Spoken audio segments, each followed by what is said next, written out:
2 into 10⁻23। तो मैं आपको ये बात आज प्रैक्टिकली प्रूव करके बता दूंगा कि 1 मोल इक्वल टू 6.022 इंटू 10⁻23 कैसे होता है। गुड इवनिंग बेटा। तो हम लोग मोल कंसेप्ट का डिस्कशन कर रहे थे। जैसे कि आप लोगों ने देखा पिछले लेक्चर में हम लोगों ने मोल से रिलेटेड कुछ चीज़ों को डिस्कस किया। मैं उन्हीं चीज़ों को फिर से रिवाइज करवा देता हूँ कुछ एग्जाम्पल के थ्रू। जैसे हमने आपको बताया था कि मोल एक यूनिट होता है किसका, किसी भी केमिकल्स को मेजर करने का। तो हम लोग कह सकते हैं मोल is an unit of amount of substance.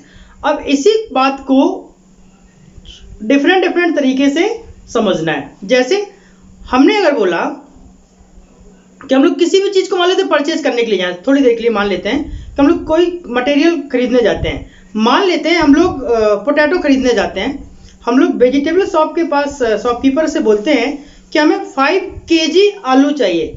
तो जो केजी है वो क्या है, केजी आपका यूनिट है, 5 आपका क्या है, नंबर है। सेम वही केस, मोल आपका क्या है, अमाउंट ऑफ सब्सटेंस का यूनिट। जैसे केजी आपका मास का यूनिट है, वैसे ही मोल आपका क्या है, अमाउंट ऑफ सब्सटेंस का यूनिट है। हम लोग और भी एक दो एग्जांपल लेते हैं। जैसे मैं बोलता हूं इस बोर्ड की जो लेंथ है वो 5 फीट है। इसका मतलब क्या हुआ, फिट क्या है, यूनिट है, और 5 क्या है, नंबर है। तो ऐसे ही मोल भी amount of substance I mean chemicals को मेजरमेंट करने का यूनिट है। तो अब हम लोगों को एक चीज समझना है कि मोल क्या होता है। अब समझो, मैं एक दो एग्जांपल पिछले लेक्चर में भी दिए होंगे, मैं एकदम बेसिक से बातों को क्लियर करता हूं ताकि आपको रियल लाइफ में मतलब पता चले कि एक्चुअली होता क्या है। एक चीज समझो, हम सभी लोग अपनी अपनी फैमिली के साथ सब्जी लेने जाते हैं, सबको मालूम सब्जी लेने जाते हैं। और अगर हम लोगों को आलू लेना है, क्या लेना है, आलू, हम लोग वेजिटेबल शॉपकीपर के पास जाएंगे और उसको बोलेंगे सर तो हम लोग वेजिटेबल शॉपकीपर को नहीं कहते हैं, हम लोग अंकल बोलते हैं जनरली। तो हम कहेंगे अंकल हमें 5 किलो आलू दे दो, है ना। तो वो दे सकता है, लेकिन हम उसको बोले अंकल हमको 5 आलू दे दो, क्या पॉसिबल है वो काउंट करके आलू देगा, नहीं देगा। हाँ, ऐसे दया में आके दे दे तो दे देगा। लेकिन अगर हम उसको बोले 5 लीटर आलू दे दो तो थोड़ा सा मतलब इलॉजिकल बात हो जाएगी, तो वो नहीं देगा। सेम केस, क्यों नहीं देगा, क्यों नहीं देगा, क्योंकि आलू को मेजरमेंट करने का कोई मेथड नहीं है कि हम उसको बोले हमें 5 आलू दे दो, 5 लीटर आलू दे दो। It's not a logic. Right logic क्या है, 5 kg दे दो, है ना। सेम केस, जैसे हमने ये शर्ट पहनी है, मैं अभी शॉपकीपर के गारमेंट्स पर जाता हूं और गारमेंट्स में जाके बोलता हूं कि सर हमको 5 किलो शर्ट दे दो, 5 kg शर्ट। तो क्या उसके लिए पॉसिबल है, फिर से पॉसिबल नहीं है। क्यों पॉसिबल नहीं है, बिकॉज शर्ट तो कभी मेजर ही नहीं होती किलो में। हाँ, हम उसको बोलेंगे 5 दे दो, हमारी रिक्वायरमेंट 5 शर्ट की है, तो शायद फिर वो हमारी बात को कंटिन्यू करेगा और हमें दिखाएगा। लेकिन अगर हम उन लोग इन सारी बातों को जरा ध्यान से समझें, एक्चुअली है क्या, किलोग्राम, हमने अभी आपको जो 5 शर्ट का एग्जांपल दिया, पोटैटो का एग्जांपल दिया, और भी ऐसे बहुत सारे एग्जांपल हम लोग कंटिन्यू कर सकते हैं। तो ये सारा जो कंसेप्ट है वो डिपेंड करता है यूनिट के ऊपर। किसके ऊपर डिपेंड करता है, यूनिट के ऊपर डिपेंड करता है। ठीक है, अब देखो आप लोगों ने देखा होगा कि जब हम लोग बाइक खरीदने जाते हैं, हम लोग स्कूटी खरीदने जाते हैं, तो आप लोगों को एक चीज याद होगी, हम लोग शॉपकीपर के पास आई मीन उस एजेंसी वाले के पास कभी जाके ये नहीं बोलते सर हमको 100 किलो स्कूटी दे दो। हम लोग जानते हैं ना स्कूटी का अप्रॉक्स वजन 95 kg या 125 kg होता है, लेकिन हम उसको कभी ये नहीं बोलते कि हमें 95 kg स्कूटी चाहिए। क्या ऐसा कभी बोलते हैं, नहीं, कभी नहीं बोलते। हम उसको बोलते हैं हमें 1 स्कूटी खरीदनी है, 2 स्कूटी खरीदनी है, 3 खरीदनी है, रिक्वायरमेंट के अकॉर्डिंग।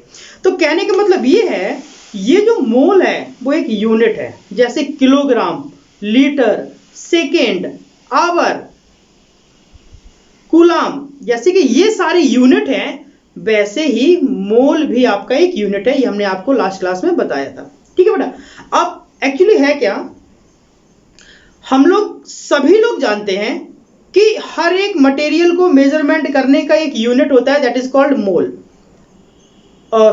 एक कंसेप्ट होता है जिसको हम लोग यूनिट बोलते हैं। तो वैसे ही केमिकल्स को मेजरमेंट करने का एक यूनिट होता है, और उस यूनिट का नाम क्या है, उस कंसेप्ट को रिप्रेजेंट करने का तरीका क्या है, दैट इज कॉल्ड मोल।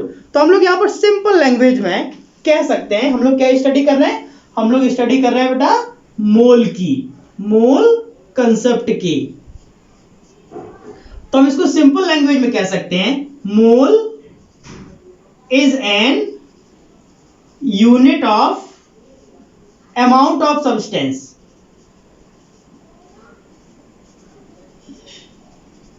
और ये अमाउंट ऑफ सब्सटेंस आपने कहां पढ़ा है? फिजिकल क्वांटिटी में। देखो जरा, हम सभी लोग जानते हैं कि 7 फिजिकल क्वांटिटी होते हैं। कौन से? देखो जरा, हम अगर फिजिकल क्वांटिटी की बात करते हैं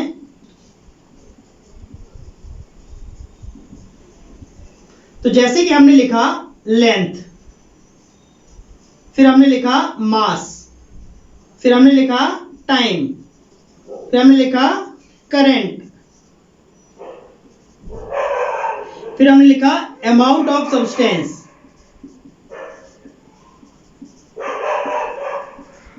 फिर हमने लिखा लुमिनियस इंटेंसिटी।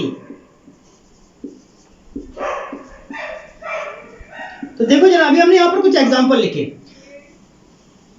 लेंथ की अगर हम लोग यूनिट की बात करते हैं तो क्या होता है?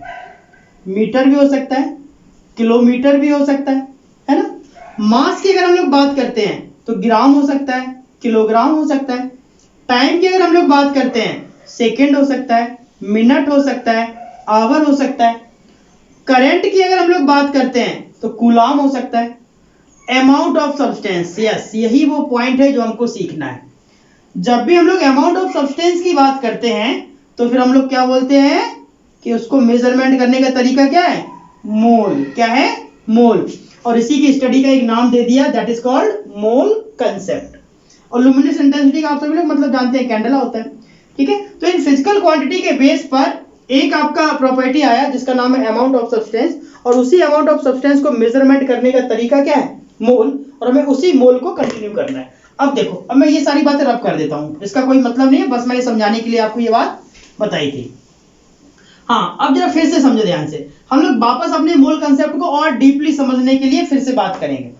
हम लोग जानते हैं, जब भी हम लोग मार्केट में, ध्यान से समझना, जब भी हम लोग मार्केट में बनाना खरीदने जाते हैं तो आपको ध्यान होगा बनाना हमेशा डजन के टाइप में मिलता है। डजन, दर्जन जिसको हम लोग बोलते हैं।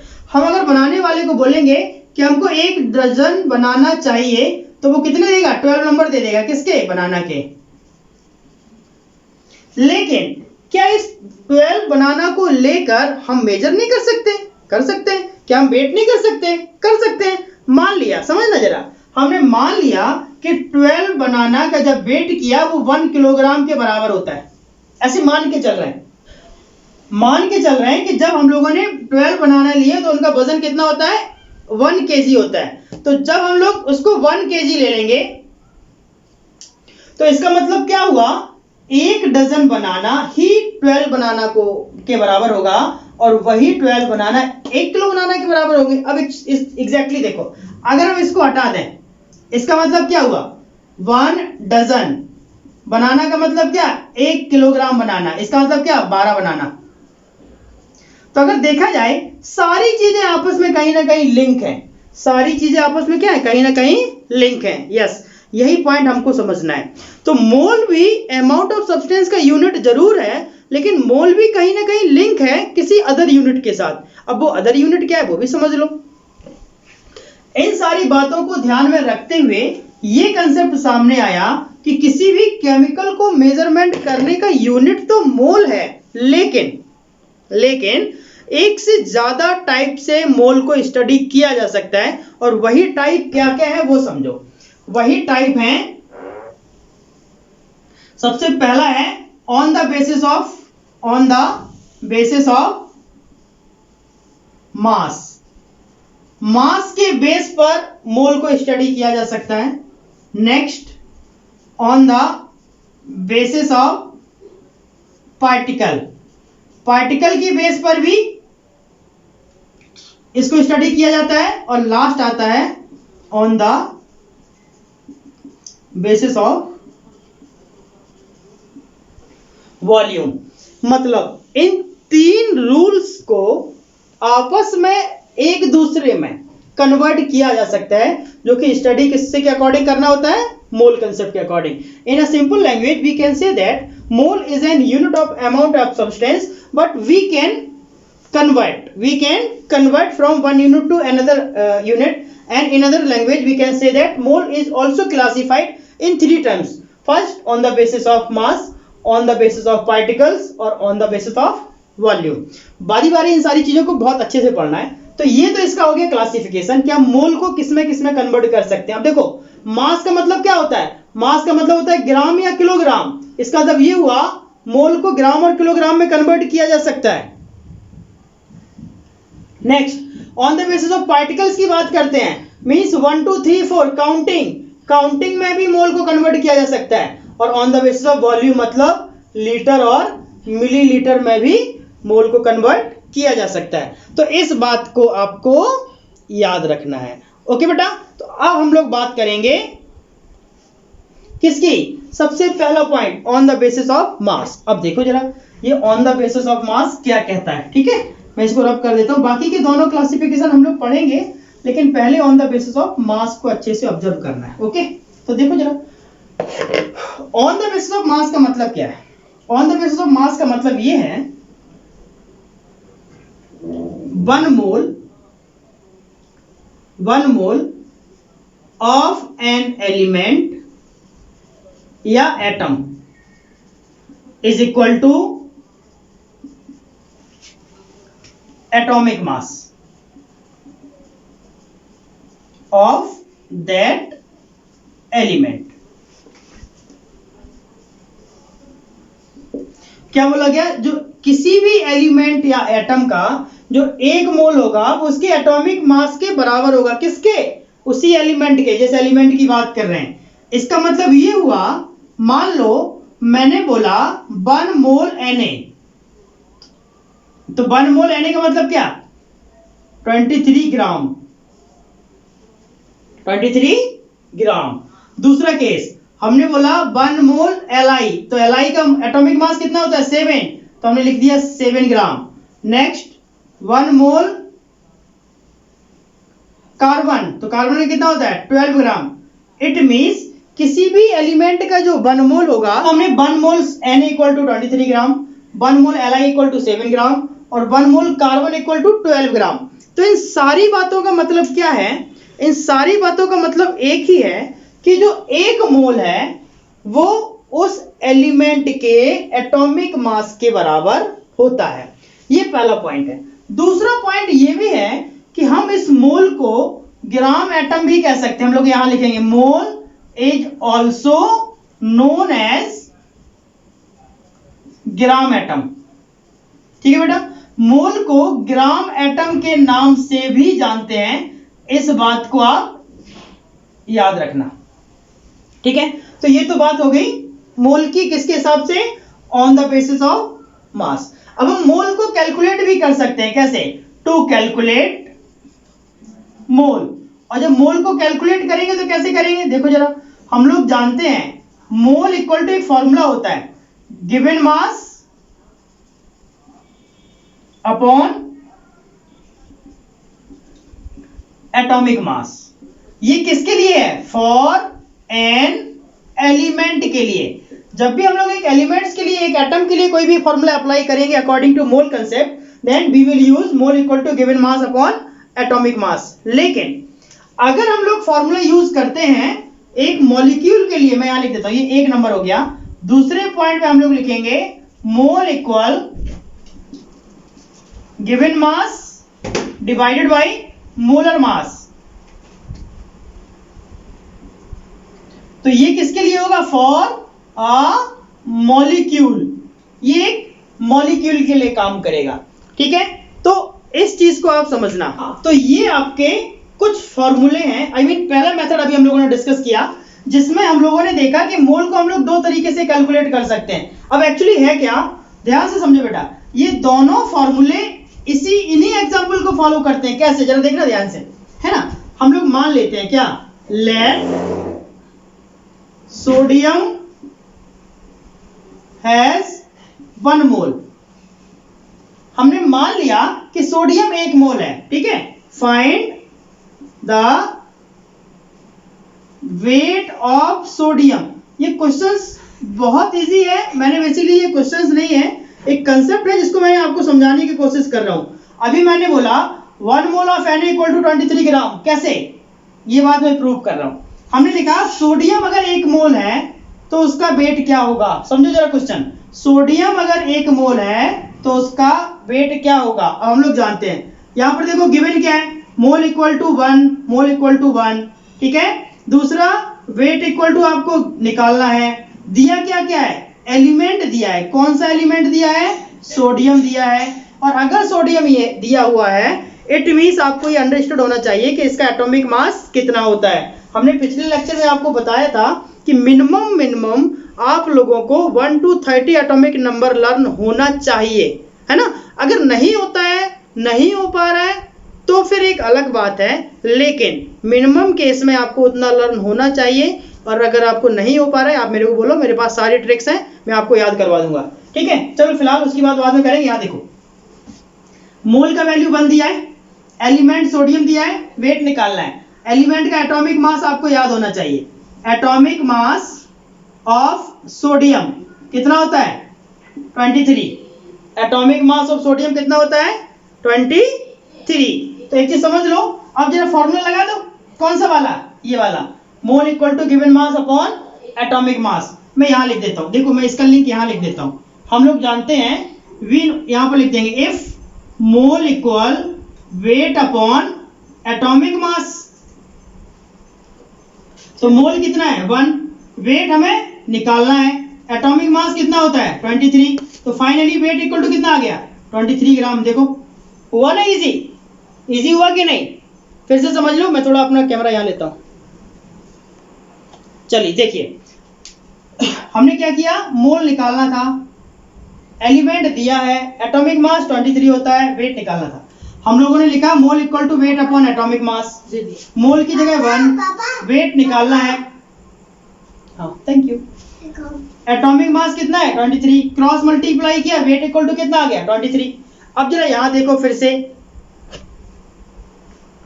से देखो फॉर्मूला क्या था, mole equal to given mass upon atomic mass. और ऑलरेडी हम लोग कह चुके हैं 1 मोल इक्वल टू 23 ग्राम। इसका मतलब क्या हुआ, अगर 1 मोल मान लिया जाए तो सोडियम का वेट कितना आना चाहिए 23 ग्राम। तो वही हमने प्रूफ कर दिया कि 1 mole of sodium equal to 23 gram. तो इन फॉर्मूलों से हम लोग क्वेश्चंस को आगे सॉल्व कर सकते हैं। It is clear. चलिए अब हम लोग इसके आगे कंटिन्यू करते हैं। देखिए बेटा, रब कर रहा हूं,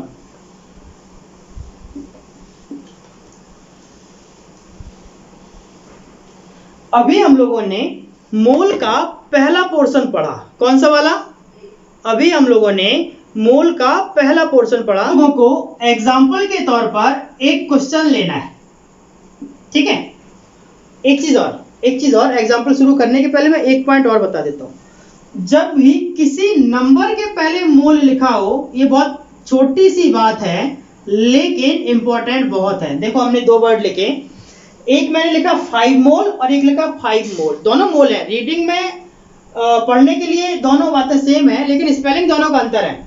यहाँ पर MOL लिखा है और यहाँ पर MOL लिखा है। तो एक चीज समझ ले बेटा, जब भी किसी नंबर के बाद मोल आएगा तो ये राइट है, ये MOL वाला कंसेप्ट गलत है। फिर से समझो, अगर हमने लिखा 5 मोल और फिर हमने लिखा, फिर से लिखा 5 मोल, तो ये वाला गलत है, ये वाला राइट है। क्योंकि कभी भी किसी भी नंबर के बाद जब हम लोग मोल लिखते हैं, ये ई नहीं लगाते। जब भी MOL लिखेंगे तो उसके पहले नंबर नहीं आएगा। इसका मतलब है कि मोल आप कंसेप्ट की बात कर रहे हैं, मोल कैलकुलेशन की बात नहीं कर रहे हैं। जब हम लोग ओनली मोल की बात करेंगे तो इसका मतलब हम लोग मोल कैलकुलेशन की बात कर रहे हैं। चलिए तो अब हम लोग एक क्वेश्चन सॉल्व करते हैं। मान लो मैंने लिखा how many moles are present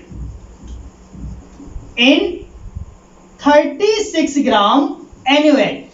very simple question. एक चीज और समझ लो, मैं आपको एक बहुत ही यूनिक चीज बताने जा रहा हूं। केमिस्ट्री के जितने भी क्वेश्चन है वो बहुत सिंपल होते हैं, बहुत टफ नहीं है, बहुत सिंपल है। लेकिन केमिस्ट्री के क्वेश्चंस को हमेशा सीक्वेंस वाइज सॉल्व करिए, ये आप लोग हमेशा याद रखना। अब सीक्वेंस वाइज का मतलब क्या है, मोल में कैसे यूज करना है वो मैं बताता हूं, बस उसी सीक्वेंस को आप फॉलो करेंगे, कभी भी कोई भी क्वेश्चन आपका गलत ही नहीं होगा। क्या लिखा है, हाउ मेनी मोल्स, मोल्स मतलब हमें मोल निकालना है, फाइंड करना है। आर प्रेजेंट इन 36 ग्राम, मतलब वेट दिया हुआ है कितना, 36 ग्राम। कंपाउंड दिया है कौन सा कंपाउंड दिया है, NaOH, और निकालना मोल है। तो हम लोग जानते हैं, we know that mole equal weight upon molar mass. अब देखो बेटा, वेट तो दिया है 36, मोलर मास कितना होता है, NaOH का मोलर मास कितना होगा, NaOH का मोलर मास होता है 40। अगर मालूम है तो अच्छी बात है, और नहीं है तो मैं बता देता हूं।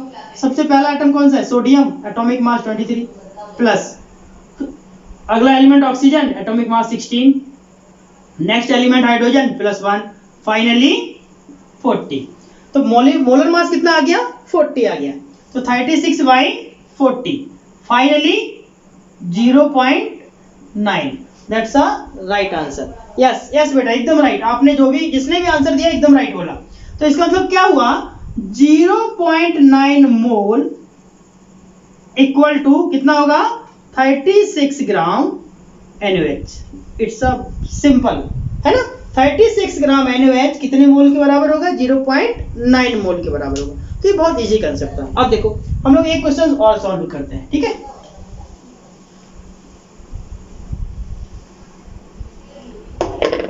फिर हम लोग लिखेंगे टू डिटरमाइन, यहां से लिख दो, find the mass of 0.5 mole oxalic acid, बेटा ऐसा लिखा रहता है, ठीक है। Find the mass of 0.5 mole oxalic acid. अब एक चीज और समझ लो, इस क्वेश्चन को डिफरेंट टाइप से भी पूछ सकते हैं। कैसे, इसी क्वेश्चन को ऐसे भी लिख सकते हैं, ध्यान से समझना। Find the mass of 0.5 mole dehydrated oxalic acid. एक क्वेश्चन इसी को ऐसे भी लिख सकते हैं, find the mass of 0.5 mole hydrated oxalic acid, ठीक है। तो क्वेश्चंस को एक से ज्यादा टाइप से पूछा जा सकता है। अब यहां पर ये दोनों क्वेश्चन का आंसर तो सेम आएगा, लेकिन इसका अलग आएगा। अब क्यों अलग आएगा वो भी मैं बता देता हूं। यहां पर एक बात की गई है ऑक्जेलिक एसिड की, डिहाइड्रेटेड ऑक्जेलिक एसिड की और हाइड्रेटेड ऑक्जेलिक एसिड। इन सभी में क्या वेरिएशन है, इन सभी में क्या चेंजिंग होती है वो समझो। जब ऑक्जेलिक एसिड की बात की जाएगी तो फॉर्मूला होता है COOH का होट वाइज, COOH का होट वाइज। ऑक्जेलिक एसिड क्या होगा, COOH का होट वाइज। डिहाइड्रेटेड भी आपका यही होता है, लेकिन जब हाइड्रेटेड ऑक्जेलिक एसिड की बात आती है तो COOH का होट वाइज 2H2O लिखते हैं। That is a right formula. अब देखो बेटा, इसको लिखने का तरीका क्या है, ऐसे लिखा रहेगा, ये तो हमने आपको डायरेक्टली वर्डिंग बता दी, बट स्ट्रक्चर इसका ऐसे भी लिखा रहता है। तो देखो ध्यान से देखना, ऑक्जेलिक एसिड क्या होता है, कार्बन COOH का होट वाइज को हम लोग ऐसे भी लिखते हैं, carbon OOH single bond COOH, इस तरीके से लिखा जाता है। इसको दूसरी फॉर्म में ऐसे भी लिखेंगे, carbon double bond oxygen single bond C double bond oxygen, यहां पर OH और यहां पर OH। तीनों रिप्रेजेंटेशन सेम है। एक चीज और समझ लो, इन तीनों के रिप्रेजेंटेशन में कोई चेंजिंग नहीं है, कोई मिस्टेक नहीं है। हाँ, इनको डिफरेंट डिफरेंट तरीके से नोट किया जाता है। ये तो हो गई ऑक्जेलिक एसिड की बात। कौन सा oxalic acid, dehydrated oxalic acid. अब बारी आती है हाइड्रेटेड ऑक्जेलिक एसिड की। और अगर हाइड्रेटेड ऑक्जेलिक एसिड है तो इसका मतलब क्या है, साथ में कितना लिख देना है, 2H2O। It means COOH single bond COOH dot 2H2O। ये आपका क्या हो गया, ये आपका हो गया हाइड्रेटेड ऑक्जेलिक एसिड। क्लियर है बेटा? इतने पॉइंट क्लियर हैं? अब हम लोग आगे चलते हैं। ये तो oxalic acid, dehydrated oxalic acid और हाइड्रेटेड ऑक्जेलिक एसिड की बात की। अब हम लोग बात कर रहे हैं इस क्वेश्चन की। इस क्वेश्चन को सॉल्व कैसे करना है वो समझो।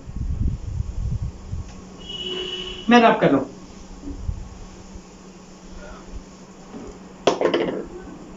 क्या दिया है? जब सॉल्व करेंगे गिवन क्या है? मोल गिवन है। कितना गिवन है? 0.5।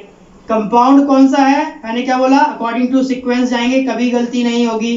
कंपाउंड दिया है COOH का O2। पूछा क्या गया है? मास। मास मतलब वेट। अब हम लोग जानते हैं, we know that mole equal weight upon molar mass. तो निकालना क्या है? वेट। तो वेट इक्वल टू क्या बनेगा? Mole into molar mass. तो मोल कितना है? 0.5। अब मोलर मास कितना है? मोलर मास निकाल दो, वेरी इजी। कैसे? COOH का O2 दिया था, ये 2 तो सभी में है, इसका मतलब 2 को आप ब्रैकेट के बाहर ले लो। कार्बन का 12, ऑक्सीजन का 16, again oxygen 16 plus hydrogen 1। You can calculate 12 plus 1 13, 16 16 32, again 2 into 3 2 5, 3 और 1 4, 45 to the 90। मतलब ऑक्जेलिक एसिड का फॉर्मूला क्या हो गया? सॉरी, मॉलिक्यूलर मास क्या हो गया? 90। फाइनली यहां रख देंगे 90।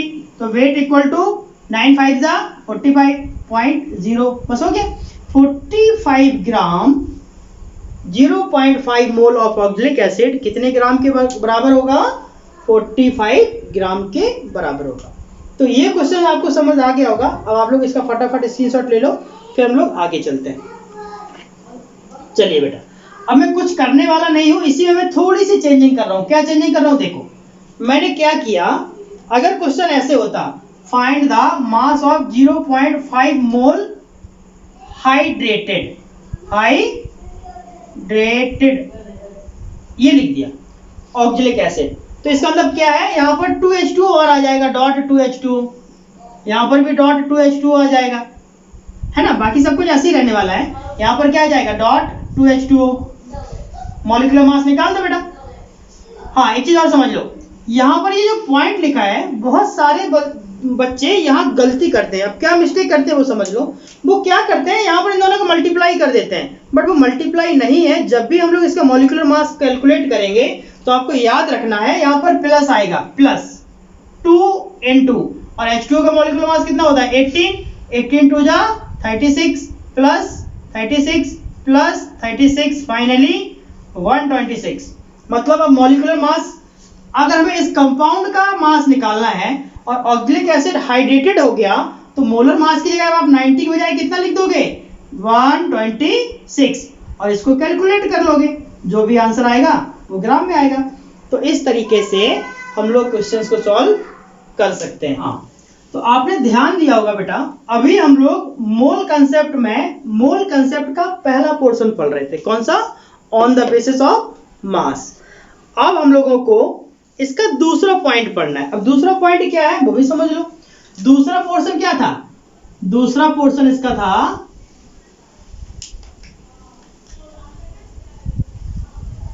On the basis of particles. अब पार्टिकल के बेस पर भी मोल को स्टडी किया जाता है। बस यही पॉइंट मोल में समझने वाला है, बाकी तो ठीक है चलता रहता है, बट मेन पॉइंट मोल का यही है। अब इस बात का मतलब क्या है समझ लो। देखो हम लोग लिखते हैं 1 मोल इक्वल 6.022 इंटू 10⁻23।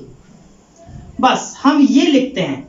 अब एक चीज और समझ लो, 90 क्या 95% टीचर ये बात बोलते हैं बच्चों को कि 1 मोल इक्वल टू 6.022 इंटू 10⁻23 होता है। यस, एकदम राइट है, होता है।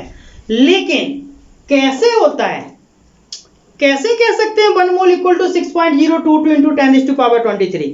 तो मैं आपको ये बात आज प्रैक्टिकली प्रूव करके बता दूंगा कि 1 मोल इक्वल टू 6.022 इंटू 10⁻23 कैसे होता है, लेकिन उसके पहले 1 मोल इक्वल टू 6.022 इंटू 10⁻23 का मतलब क्या है वो समझ लो। ठीक है बेटा, इसी को हम लोग एवोगाद्रो नंबर भी कहते हैं। मींस अगर हमसे बोला जाए एवोगाद्रो नंबर तो इसका मतलब ये हुआ 6.022 इंटू 10⁻23। यही एवोगाद्रो नंबर है, यही 1 मोल का नंबर है, और इसी को हम लोग Na से रिप्रेजेंट करते हैं। किससे रिप्रेजेंट करते हैं? कैपिटल N और A, एवोगाद्रो नंबर। तो सबसे पहले ये समझना है कि 1 मोल इक्वल टू 6.022 इंटू 10⁻23 क्या होता है। उसके बाद अब ये बताएंगे ये कैसे होता है ना। व्हाट एंड हाउ के कंपैरिजन में सबसे पहले व्हाट क्या होता है ये हमको समझना है। तो देखो जरा ध्यान से देखना सब लोग। आप लोगों ने देखा होगा, देखा क्या, हम सभी लोग जानते हैं, हमने लिखा 1 डजन। तो अब सभी लोग जानते हैं 1 डजन का मतलब 12 नंबर। अब 1 डजन क्या, इससे कोई मतलब नहीं है। 1 डजन क्या, जो हम लोग मांगेंगे वो हमको मिल जाएगा। जैसे हमने बोला 1 डजन बनाना, बहुत लॉजिकल टर्म है। 1 डजन बनाना का मतलब कितने बनाना? 12 बनाना। फिर हमने लिख दिया 1 डजन मार्कर, तो कितने मार्कर? 12 मार्कर। अगर हमने लिख दिया 1 डजन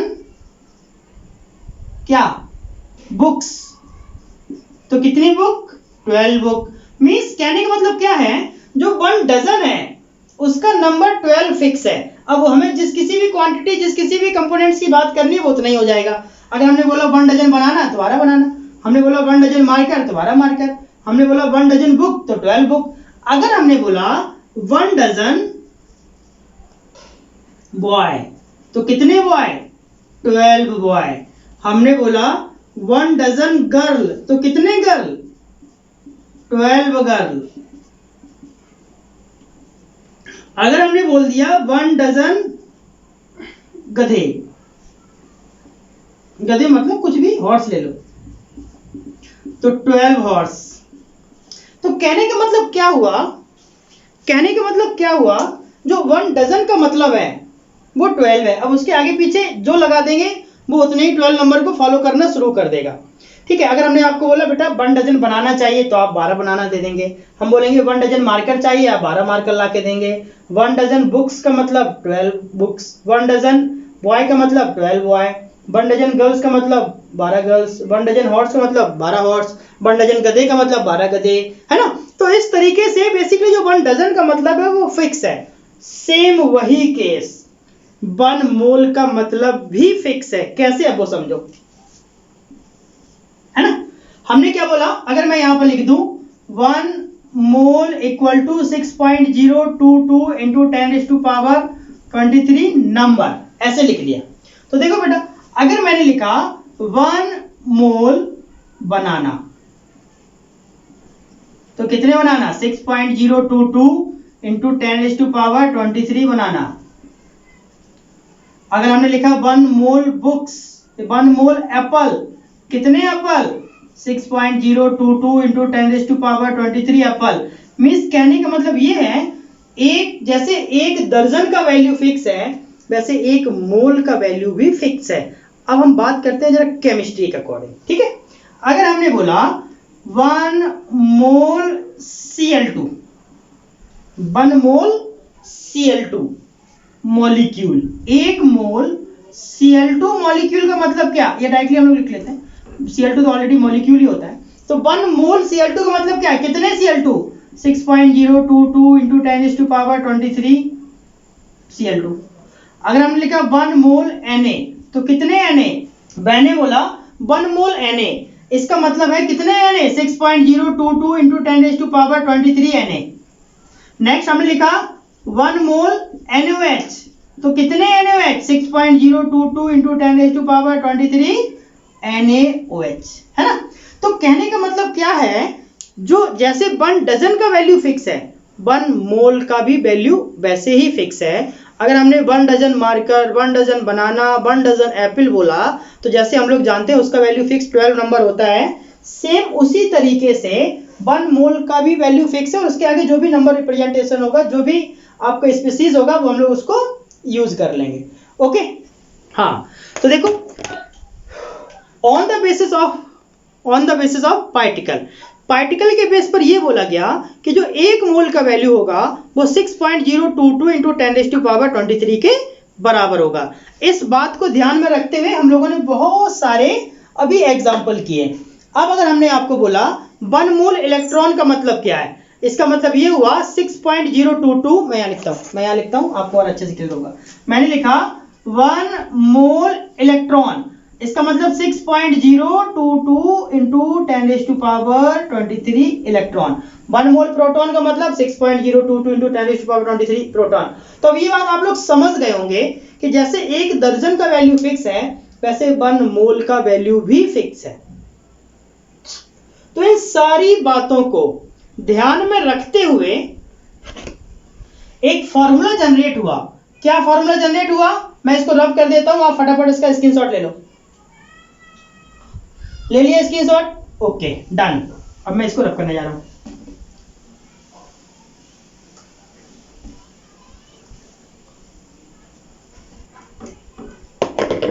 तो यहां पर एक चीज समझ लो, 1 मोल का मतलब फिक्स हो गया क्या, 6.022 इंटू 10⁻23 ये हो गया।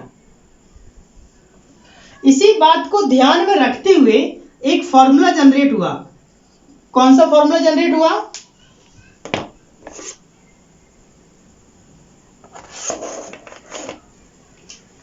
मोल equal number of particles divided by 6.022 into 10⁻23। ये एक फॉर्मूला जनरेट हो गया। या इसी को हम लोग ऐसे भी कह सकते हैं, कैसे, मोल equal number of particles divided by Na। इसको आप ऐसे भी लिख सकते हैं। अब बेटा एक चीज याद रखना, जब भी नंबर ऑफ पार्टिकल्स की बात आती है तो नंबर ऑफ पार्टिकल्स का मतलब क्वेश्चन में नंबर ऑफ मॉलिक्यूल भी होता है। Number of molecule, number of particle he number of molecule है। जैसे इसका मतलब क्या हुआ, जैसे मान लो किसी क्वेश्चन में लिखा है हाउ मेनी मॉलिक्यूल्स, है ना, हाउ मेनी पार्टिकल्स, तो दोनों बातों का मतलब एक ही है कि आपको फाइनली नंबर ऑफ पार्टिकल्स निकालना है। In another case you can also right mole equal to number of molecule divided by 6.022 into 10⁻23। तो ये केस भी आप लोगों ने ध्यान रखना है। अब बारी आती है इसके आगे की। हाँ, अब एक चीज और समझ लो, क्वेश्चंस किस तरीके से पूछे जाएंगे। क्वेश्चंस में आएगा हाउ मेनी मोल्स निकाल सकते हैं, हाउ मेनी पार्टिकल्स निकाल सकते हैं, हाउ मेनी मॉलिक्यूल्स निकाल सकते हैं। ये तो 3 बातें डायरेक्टली समझ आती हैं, लेकिन इसी बेस पर आपसे नंबर ऑफ इलेक्ट्रॉनों की बात की जाएगी, नंबर ऑफ प्रोटॉन की बात की जाएगी, नंबर ऑफ न्यूट्रॉन की बात की जाएगी, नंबर ऑफ एटम की बात की जाएगी, नंबर ऑफ पार्टिकुलर एटम की बात की जाएगी, और इसी बेस पर आपको number of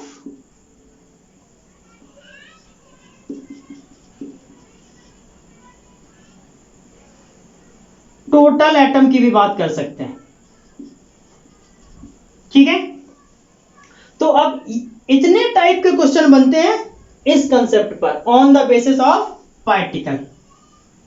on the basis of particle हम इसको ऐसे भी लिख सकते हैं, 1 mole of a chemical species is equal to 6.022 into 10⁻23 of that chemical species.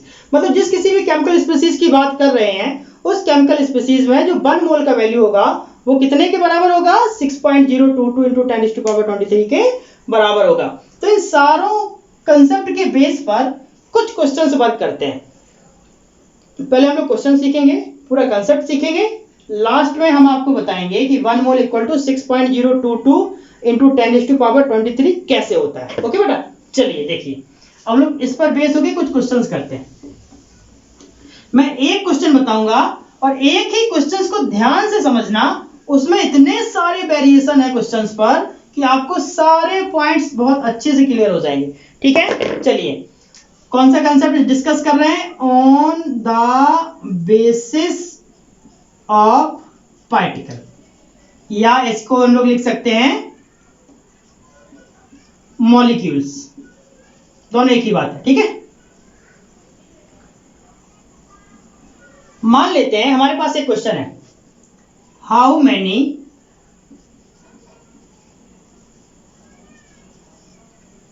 Particles और मॉलिक्यूल्स, हाउ मैनी पार्टिकल्स और मॉलिक्यूल्स आर प्रेजेंट इन,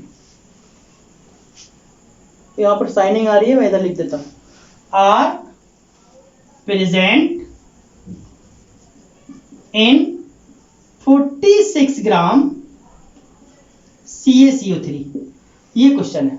ठीक है बेटा, हाउ मेनी पार्टिकल्स और molecules are present in 46 gram CaCO3। देखो जरा कैसे सॉल्व करेंगे, बहुत ध्यान से समझना, क्योंकि इसी क्वेश्चन में मैं बहुत सारी चेंजिंग करके आपको आगे कंसेप्ट समझा दूंगा। सबसे पहले क्या दिया है? वेट दिया है, कितना दिया है? 46 ग्राम दिया है। कंपाउंड दिया है, कौन सा दिया है? CaCO3 दिया हुआ है। अब निकालना क्या है? नंबर ऑफ पार्टिकल्स निकालना है। Number of particles he molecule होते हैं। हम लोग जानते हैं, क्या जानते हैं? वी नो दैट, हाँ एक चीज और, इसके मॉलिक्यूलर मास की जरूरत पड़ेगी। मोलर मास ऑफ CaCO3 कितना आएगा? 100 ग्राम आएगा। अब हम लोगों को क्या करना है? सबसे पहले हम लोग जानते हैं कि नंबर ऑफ पार्टिकल्स निकालने का एक तरीका है। क्या तरीका है? एक फॉर्मूला है। हम लोग जानते हैं मोल equal number of particles divided by Na। मैंने सिंपल लिख दिया Na, है ना? हम लोग 6.022 भी लिख सकते थे। अब देखो, अगर ध्यान से देखो, यहां पर वेट दिया है ना? हम लोग मोल इक्वल टू ऐसे लिखेंगे, सॉरी नंबर ऑफ पार्टिकल निकालना है तो Na को यहां मल्टीप्लाई कर दो, तो number of particle equal to mole into Na आएगा। अब अगर मोल का वैल्यू मालूम चल जाए तो Na का मल्टीप्लाई करके हम लोग नंबर ऑफ पार्टिकल निकाल सकते हैं। प्रॉब्लम क्या है? हमारे पास मोल नहीं है, तो मोल तो हम लोग यहां से निकाल सकते हैं बहुत इजीली। देखो कैसे, वेट दिया है, मोलर मास दिया है, तो हम लोग जानते हैं क्या? If mole equal weight upon molar mass, तो मोल निकालना है। वेट का वैल्यू कितना है? 46। मोलर मास कितना होता है? 100। कैलकुलेट करेंगे 0.46, किसका वैल्यू आया? मोल का। तो मोल का वैल्यू बेटा आया 0.46। निकालना क्या है? नंबर ऑफ पार्टिकल्स, तो यहां रख दो। Now number of particles equal mole into Na। मोल का वैल्यू कितना है? 0.46 इंटू Na। हम लोग लिख सकते हैं 0.46 Na। ये आंसर आपका राइट है। ठीक है, लेकिन जब आप ऑप्शनल क्वेश्चंस देखेंगे, एमसीक्यू सॉल्व करेंगे, तो ये जरूरी नहीं है कि क्वेश्चन Na के रिस्पेक्ट में आए। हो सकता है इसका ऑप्शन 6.02 के रिस्पेक्ट में हो, तो उस केस में इसको ऐसे भी लिख सकते हैं। इसी को हम लोग इंटरचेंज करेंगे, 0.46 इंटू 1 Na, और हम लोग जानते हैं 1 Na का मतलब 6.022 इंटू 10⁻23। तो ये पॉइंट्स हम लोग बहुत इजीली कैलकुलेट कर सकते हैं और सॉल्व कर सकते हैं। तो अभी हम लोगों को नंबर ऑफ पार्टिकल्स निकालना था। फिर से समझ लो, क्वेश्चंस को मैं रिवाइज करवा देता हूं। हम लोगों को नंबर ऑफ पार्टिकल्स निकालना था। नंबर ऑफ पार्टिकल्स निकालने का तरीका क्या था? Mole equal to number of particles upon Na। तो Na को यहाँ ट्रांसफर किया तो नया फॉर्मूला बन गया number of particles equal to mole into Na। अब क्वेश्चन ये है कि अगर हमारे पास मोल का पता लग जाए तो हम लोग बहुत इजीली क्या निकाल सकते हैं? पार्टिकल्स। तो हमें मोल के बारे में पता नहीं था, तो हमने क्या किया? वेट दिया है, कंपाउंड दिया है, मॉलिक्यूलर मास निकाल दिया। फिर हम लोगों ने लिखा mole equal to weight upon molar mass. Weight का वैल्यू 46, मोलर मास 100, कैलकुलेट किया 0.46 आया, और 0.46 को मोल में रखा, फाइनली Na का वैल्यू रखा, और हम लोगों ने आंसर निकाल दिया। तो इस तरीके से हम इस क्वेश्चन को सॉल्व कर सकते हैं। ओके, अब हमें इसमें बहुत सारे वेरिएशन करने हैं। करना है। और अभी तक आप लोगों ने देखा कि मोल को हम लोगों ने कैसे डिस्कशन किया था, on the basis of mass, on the basis of particle, on the basis of volume. In 3 portion पर हम लोग मोल्स ऑफ पार्टिकल्स के कुछ कंसेप्ट, कुछ न्यूमेरिकल डिस्कस करेंगे। अभी तक के लेक्चर में on the basis of mass का कंसेप्ट यूज हो रहा था, जिसमें हम लोगों ने एक फॉर्मूला डिफाइन कर किया था on the basis of definition. कौन सा? Mole equal to weight upon molecular mass. इस फॉर्मूले पर डिपेंडेबल होकर हम लोगों ने कुछ न्यूमेरिकल सॉल्व किए थे और हमने कुछ पॉइंट आपको mole equal to number of particles upon Avogadro number के बारे में भी बता दिया था। तो हम उसी बात पर अभी कंटिन्यू डिस्कशन करना है। किसका? मोल कंसेप्ट का। मोल कंसेप्ट, जिसमें हमने पहला पोर्शन पढ़ लिया था। कौन सा? जिसमें हम लोगों ने प्रूव किया था mole equal weight upon molar मास। इस बात पर हम लोग डिस्कशन कर चुके थे। दूसरा अब हम लोगों को पढ़ना है on the basis of particle, जिसमें हम लोगों ने एक फॉर्मूला निकाला था mole equal number of particles upon Avogadro number 6.022 into 10⁻23। हमें ये दोनों फॉर्मूले कल हम लोगों ने डिस्कस किए थे। अब एक चीज समझना बेटा, क्या समझना है वो समझो बस। हमें इस फॉर्मूले पर बात करनी है। जैसे हमने मान लिया क्या, इफ मोल इक्वल टू 1, या हम ऐसे लिख सकते हैं फॉर 1 मोल। 1 मोल के लिए जो नंबर ऑफ पार्टिकल्स होंगे वो कितने होंगे? Number of particle equal 6.022 into 10⁻23। इसका मतलब क्या हुआ? इसका मतलब है 1 मोल इक्वल 6.022 इंटू 10⁻23। हमें बस यही समझना है कि 1 मोल इक्वल टू 6.022 इंटू 10⁻23 कैसे होता है। समझो जरा ध्यान से। एक चीज आपको याद रखना है, मोल के बारे में हम बात कर रहे हैं। और मोल है क्या? मोल आपका एक लैटिन वर्ड है। मैं यहां लिख देता हूं, मोल आपका क्या है? एक लैटिन वर्ड है, ठीक है। और मोल का मतलब होता है हीप। क्या मतलब होता है? हीप। या इसी को हम लोग ढेर भी कहते हैं। हीप का मतलब क्या होता है? ढेर। ढेर का मतलब गैदरिंग, जहां पर बहुत सारी चीजें जमा हो, दैट इज कॉल्ड ढेर। इसको हम लोग ढेर भी कहते हैं। और इसी को दूसरे सिनोनिम्स में, हीप का ही दूसरे सिनोनिम्स हम लोग क्या बोलते हैं? पाइल। क्या स्पेलिंग होगा पाइल का? PILE। तो ये आपका मोल का मतलब है। मोल बेसिकली फिर से समझ लो, मोल एक लैटिन वर्ड है। और लैटिन वर्ड में अगर हम लोग मोल्स का हिंदी में मतलब देखें तो अकॉर्डिंग टू लैंग्वेज हीप होता है। और हीप का मतलब क्या होता है?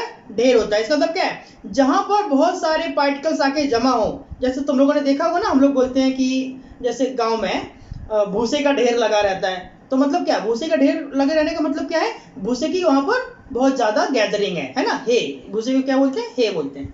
तो मोल एक लैटिन वर्ड है जिसका मतलब हीप होता है। और हीप मींस ढेर होता है। इसको हम लोग दूसरी वर्डिंग में पाइल्स भी कहते हैं। तो इस केस में क्या कहा गया? इस बात को ध्यान में रख के एक हमारे पास फॉर्मूला जनरेट हुआ, mole equal to number of particles upon Avogadro number, I mean 6.022 into 10⁻23। और अगर हम लोग मान लें कि 1 मोल के लिए तो नंबर ऑफ पार्टिकल्स कितना हो जाएगा? 6.022 into 10⁻23। Finally we can say that 1 mole equal to 6.022 into 10⁻23। ये हम लोगों ने 1 मोल का वैल्यू देखा। अब जरा इसकी डेफिनेशंस पर बात करते हैं। कि तो इसकी डेफिनेशन की बात करते हैं। डेफिनेशन के अकॉर्डिंग क्या बोला गया, समझो जरा ध्यान से। बोला गया 1 mole of any substance contains as many particles as there are carbon atom in 12 gram of C12। इस डेफिनेशन के अकॉर्डिंग जब हम लोग बात करते हैं, क्या लिखा है, 1 mole of any substance contain as many particles as there are carbon atom in 12 gram of C12। इसका मतलब क्या हुआ, इन्होंने बोला एक मोल किसी भी सब्सटेंस में, किसी भी एक मोल सब्सटेंस में उतने ही पार्टिकल्स होते हैं जितने कार्बन के 12 ग्राम में कार्बन एटम है। समझ गए? इसका मतलब ये हुआ कि जो 1 मोल का वैल्यू है वो इस कैलकुलेशन के बेस पर इतना निकाला गया। अब वो कैसे निकला वो समझो। तो यहां पर जो बात है वो ये इन्होंने बोली कि किसी भी, फिर से समझो बेटा, क्या लिखा है, किसी भी सब्सटेंस के एक मोल में उतने ही पार्टिकल्स होते हैं जितने की कार्बन के 12 ग्राम में कार्बन के एटम। इस बात पर बेस होके ये फॉर्मूला, ये वैल्यू कैलकुलेट की गई, 1 मोल इक्वल टू 6.022 इंटू 10⁻23। अब इस बात का मतलब क्या है? अब इस बात का मतलब ये है कि अगर हमें किसी तरह ये मालूम चल जाए कि एक कार्बन एटम का मास कितना होता है, तो हम लोग इजीली निकाल सकते हैं कि 12 ग्राम ऑफ कार्बन में कितने पार्टिकल्स होंगे, है ना। जैसे मैं आपको एक एग्जांपल देता हूं। जैसे मान लो ये क्या है, ये तो आपको दिखाई दे रहा होगा ना सभी को, ये बेसिकली इंटेंसिव स्टिक है, अगरबत्ती है ना। तो मैंने कोई स्पेशली नहीं रखी, वो दिख गई नजर इसलिए मैंने उठा लिया। ये एक इंटेंसिव स्टिक है। तो इंटेंसिव स्टिक में एक इस अगरबत्ती का मास क्या होगा, है ना, ये हमें निकालना है। तो इसमें एक्चुअली इस तरीके से समझो कि अगर ये पूरा पैकेट 50 ग्राम का है ना, ये पूरा पैकेट 50 ग्राम का है, तो इसमें कितनी स्टिक हैं अगर एक स्टिक का मास 2 ग्राम है। तो फिर से समझ लो, ये स्टिक का पूरा पैकेट 50 ग्राम का है, अगर एक स्टिक 2 ग्राम की है तो टोटल इस पैकेट में कितने स्टिक होंगे। इजीली हम लोग डिवाइड कर देंगे 50/2, फाइनली 25। इस पैकेट में टोटल 25 स्टिक हैं। सेम वही केस, अब क्वेश्चन में ये कहा गया है, कैसे समझना है कि 12 ग्राम कार्बन में कितने कार्बन एटम हैं। 12 ग्राम कार्बन में जितने कार्बन एटम होंगे उतने ही एक मोल के हर एक सब्सटेंस में उतने पार्टिकल्स हैं। तो अगर हमें किसी तरह एक कार्बन का मास का पता लग जाए, एक कार्बन एटम के मास का पता लग जाए, तो हम लोग इजीली निकाल सकते हैं कि 12 ग्राम ऑफ कार्बन में कितना पार्टिकल्स होगा। तो देखो, बेसिकली हम सभी लोग जानते हैं, अगर आप नहीं जानते तो समझ लो और जान लो, मास ऑफ 1 कार्बन एटम, एक कार्बन का जो मास होता है वो होता है 1.992 इंटू 10⁻⁻23 ग्राम।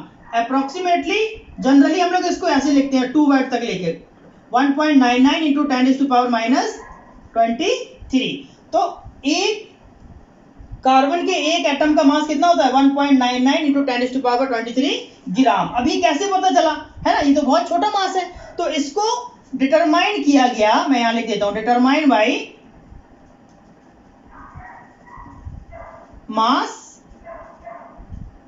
स्पेक्ट्रोमीटर। मास स्पेक्ट्रोमीटर से एक एटम का, कार्बन के एक एटम का मास निकाल दिया गया। तो ये तो बात हो गई इतनी। अब क्या बोला गया कि कार्बन के 12 ग्राम कार्बन में कार्बन के कितने एटम है, ये हमें कैसे पता चलेगा। तो एक्चुअली क्या निकालना है, नंबर ऑफ पार्टिकल। तो हम लोग क्या निकालेंगे, देखो बेटा, हम निकालेंगे नंबर ऑफ पार्टिकल।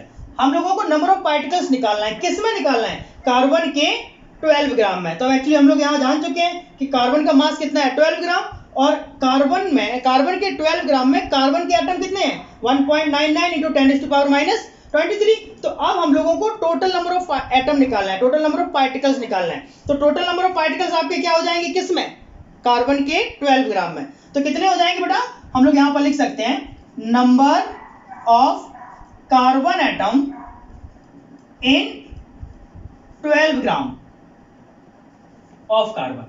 कार्बन के 12 ग्राम में कार्बन के कितने एटम है ना। तो एक एटम का मास अगर ये है और टोटल मास कितना है 12 ग्राम, डिवाइडेड बाय कितना हो जाएगा 1.99 इंटू 10⁻⁻23। फाइनली जब हम इसको सॉल्व करेंगे तो कितना आएगा 6.022 इंटू 10⁻23। तो ये आपका मीन्स आया। अब इस बात का मतलब क्या हुआ, कार्बन के 12 ग्राम में कार्बन के 6.022 इंटू 10⁻23 पार्टिकल्स हैं। जैसे मैंने अभी बताया इस इंटेंसिव स्टिक में टोटल 25 स्टिक हैं और एक का वेट 2 ग्राम है तो टोटल 50 ग्राम हो गया, सिंपल। सेम वही केस हमारे पास कार्बन का मास मालूम था और एक कार्बन एटम का मास भी मालूम था। हमने टोटल नंबर ऑफ एटम्स निकालना था कार्बन 12 में जिसका मास कितना था 12 ग्राम। हमने टोटल वेट में एक एटम के मास को डिवाइड कर दिया तो हमें मिल गया क्या कि कार्बन के 12 ग्राम में कार्बन का एटम कितना हो गया 6.022 इंटू 10⁻23 और इसी को क्या बोल दिया गया मोल। तो देखो जरा वही यहां पर लिखा है 1 mole of any substance contain as many particles as there are carbon atom in 12 gram of C12 और इसी बात को क्या बोल दिया गया 1 मोल। और ये बात फाइनली हम लोग लिख सकते हैं दैट इज हर एक सब्सटेंस का जो 1 मोल होगा किसके बराबर होगा 6.022 इंटू 10⁻23 के बराबर होगा। और ये बात किसने बताई थी, ये बात बताई थी एक इटालियन साइंटिस्ट थे जिनका नाम था एवोगाद्रो। इसीलिए हम इसको एवोगाद्रो नंबर भी बोलते हैं। क्या बोलते हैं एवोगाद्रोस नंबर। और इसको हम लोग रिप्रेजेंट किससे करते हैं कैपिटल ए और इस कैपिटल एन और कैपिटल ए से एवोगाद्रो नंबर। तो इट्स अ रिप्रेजेंटेशन किसका 6.022 इंटू 10⁻23। चलिए तो ये तो बात हो गई कि हम लोग how can we say that 1 mole equal to 6.022 into 10⁻23। उम्मीद है ये आपको समझ आ गया होगा। 2-3 बातें बहुत अच्छे से याद रखना। क्या, एक तो ये वाला कॉलम आपको बहुत अच्छे से याद होना चाहिए, एक इसका मतलब आपको बहुत अच्छे से मालूम होना चाहिए। ये 2 बातें हमेशा दिमाग में रखना, ठीक है बेटा। बस इतनी इंफॉर्मेशन आपकी थी किसकी how can we say that 1 mole equal to 6.022 into 10⁻23। और मैंने आपको बोला भी था मैं आपको बताऊंगा कि how can we write 1 mole equal to 6.022 into 10⁻23। अब आप लोग ये बात समझ गए होंगे। और हाँ यहाँ पर ये 1.99 इंटू 10⁻23 ग्राम। अब कभी कभी क्वेश्चन आता है ये किधर से आया, तो बेसिकली ये एक पहले के टाइम में यूनिट चलता था जिसको हम बोलते हैं AMU ग्राम एटॉमिक मास। मॉडर्न पीरियोडिक टेबल में जितने भी मास दिए गए हैं वो AMU यूनिट पर दिए गए हैं। इसका मतलब ये हुआ ये जो 1.99 इंटू 10⁻23 है ये उधर से आया। I mean, अगर 12 ग्राम एटम है उसमें 12 एटम प्रेजेंट हैं तो उसके एक पोर्शन का मास कितना होगा इतना होगा। और ये बात हम लोगों ने नॉर्मली मास स्पेक्ट्रोमीटर के द्वारा पता किया कि कार्बन के एक एटम का मास कितना होता है ये होता है और टोटल कार्बन का मास कितना है 12। फाइनली डिवाइड किया तो 1 मोल इक्वल टू हमें इतना वैल्यू रिसीव हो गया। ओके बेटा, तो ये तो हो गई इसकी हिस्ट्री। अब हमें ये फॉर्मूला हम लोगों ने कल बहुत अच्छे से पढ़ा, आज हमें इस फॉर्मूले पर बहुत सारी चीजें डिस्कस करनी है। तो फटाफट स्क्रीनशॉट ले लो फिर मैं इसको रब करूं।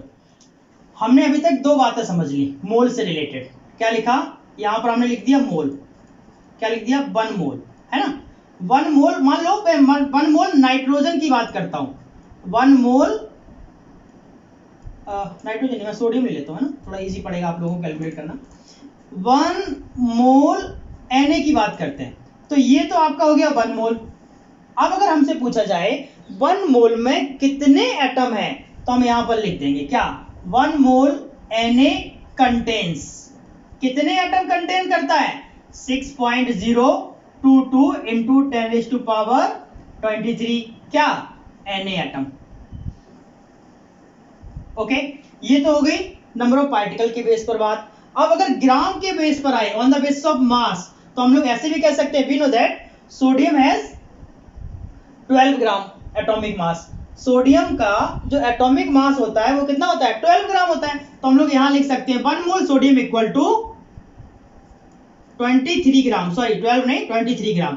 1 mole sodium equal to 23 gram. इसका मतलब ये हुआ कि अगर 1 मोल सोडियम का मास पूछा जाए तो 23 ग्राम होगा और 1 मोल सोडियम में अगर पार्टिकल पूछे जाते हैं तो 6.022 इंटू 10⁻23 23 होता है। तो ये हम लोगों ने दोनों मेथड पर डिस्कशन किया। अभी हमें इस सेकेंड वाले मेथड के कुछ एग्जाम्पल लिखना है, ठीक है। अब देखो बेटा, मैं एक आपको ऐसा क्वेश्चन देने जा रहा हूं, उस एक क्वेश्चन में ही बहुत सारे क्वेश्चंस का आंसर छिपा हुआ है, मतलब बहुत सारे मेथड छिपे हुए हैं। तो देख लो बेटा, मैं यहाँ पर आपको क्वेश्चन लिखने वाला हूँ।